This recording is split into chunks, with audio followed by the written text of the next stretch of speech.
السلام علیکم listener, novel کے ایپیسوڈ کے اسنیک پیک کو ریڈ کرنے والے ہیں۔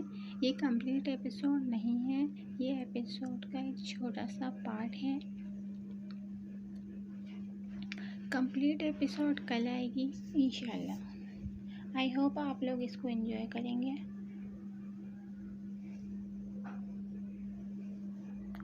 روحاب یونیورسٹی کے لیے تیار ہو کر ڈائننگ ٹیبل پر آ رہی تھی، جب جانے کیا ہوا کہ اس کی آنکھوں کے سامنے اندھیرا چھا گیا اور وہ بے ہوش ہو کر لاؤن کے چکنے فرش پر گر پڑی۔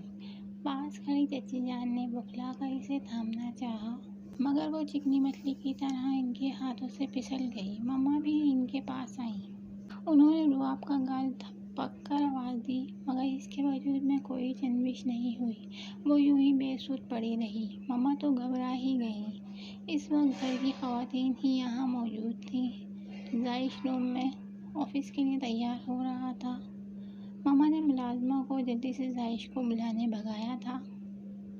ان دونوں پر روحاب کی حالت دیکھ کر سرائیکی اور گھبراہٹ کی کیفیت طاری ہو گئی تھی۔ شور پر عریب اور عالم سلطان بھی باہر آ گئے۔ روحاب کو دیکھ کر خود بھی پریشان ہوئے تھے۔ یہ دوسری بار تھا۔ اسی ہفتے میں روحاب کی 2 بار طبیعت خراب ہوئی تھی۔ مما کو تو رہ کر افسوس ہو رہا تھا کہ انہوں نے ڈاکٹر کی بات پر عمل کیوں نہیں کیا۔ زنیرہ کی فکر میں وہ کیوں بھول گئیں کہ روحاب کی بھی ٹیسٹ کروانے ہیں۔ کیا ہو گیا؟ خیریت؟ شرٹ پینٹ پر ٹائی گلے میں ڈالے بکھرے بالوں کے ساتھ وہ بھاگا آیا تھا۔ چہرے پر فکر کے سائے تھے۔ ملازمہ نے اسے کہا بھی اس طرح تھا۔ روحاب کو بے ہوش دیکھ اس کے چہرے پر جھنجھلاہٹ اور برہمی کے تاثرات آئے۔ اسے لگ رہا تھا روحاب سب کی توجہ حاصل کرنے کے لیے یہ سب کر رہی ہے۔ ابھی وہ بالکل ٹھیک ٹھاک ہی روم سے باہر آئی تھی۔ زائش، منہ کیا دیکھ رہے ہو؟ بچی کو اٹھا کر ہاسپٹل لے کر چلو، جلدی! عالم سلطان گرجے تھے۔ ایک تو تم بھی ہمیں بتاتے تک نہیں ہو کہ روحاب کی طبیعت خراب ہے۔ ان کے نئے آرڈر اور ڈانٹ سن کر وہ سخت جزبوز ہوا۔ ڈیڈ، مجھے کیا پتا انہیں اچانک چلتے چلتے ہو کیا جاتا ہے۔ ابھی بالکل ٹھیک ٹھاک کمرے سے باہر آئی تھی۔ ہر بات کا الزام مجھ پر ہی رکھنا ہے آپ لوگوں نے۔ عالم سلطان نے اس پریشان کن صورتحال میں بھی زائش کی کلاس لینا نہ بھولے تھے۔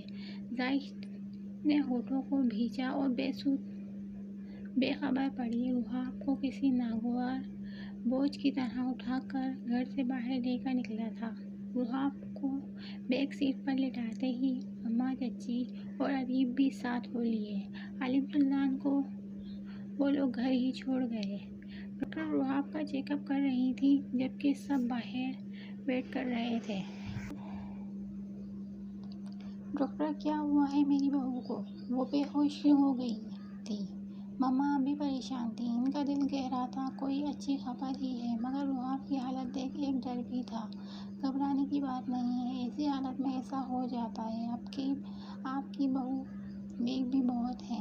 ایسی حالت میں کیا مطلب؟ مسز عالم، آپ کی بہو پیگننٹ ہے، مگر آپ کو بہت زیادہ احتیاط کی ضرورت ہے۔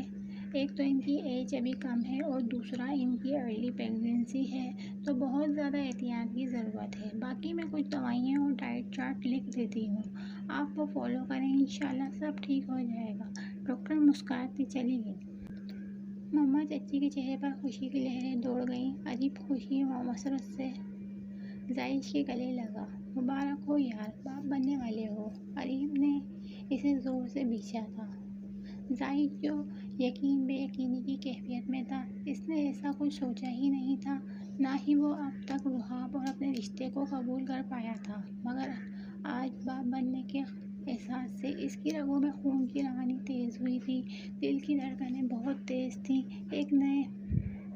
ایک ننھے منھے معصوم وجود کا تصور ہی کتنا حسین تھا۔ زائش خوشی سے سرخ چہرے کے ساتھ مما کے سامنے آیا۔ مبارک ہو مام، گرینڈ ماں بننے والی ہیں۔ وہ ان سے لپٹ کر ہنسا تھا۔ مما نے بے اختیار اس کا سر پرتم و مسرت سے چوما۔ یہ سچ ہے نا زائش؟ میں کوئی خواب تو نہیں دیکھ رہی نا؟ زائش نے ان کے ہاتھ پر بوسہ دیا۔ یہ سچ ہے مما، شکر خدایا تیرا، مجھے کتنی آرزو تھی تمہارے بچے کھلانے کی۔ مما کا لہجہ گلوگیر ہو گیا تھا۔ یہ وقت ہی ایسا تھا، وہ دادی کے رتبے پر فائز ہونے جا رہی تھی۔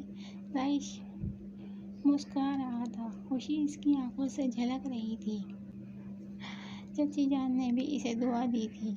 دوائیوں کے زیر اثر سو رہی تھی۔ سب اسے لے کر کے گھر آئے تھے، جہاں پہلے ہی خبر کر دی گئی تھی۔ روحاب کی آنکھ گاڑی میں ہی کھل گئی تھی، مگر وہ نڈھال سی یوں ہی مما کے کندھے پر سر رکھے بیٹھی تھی۔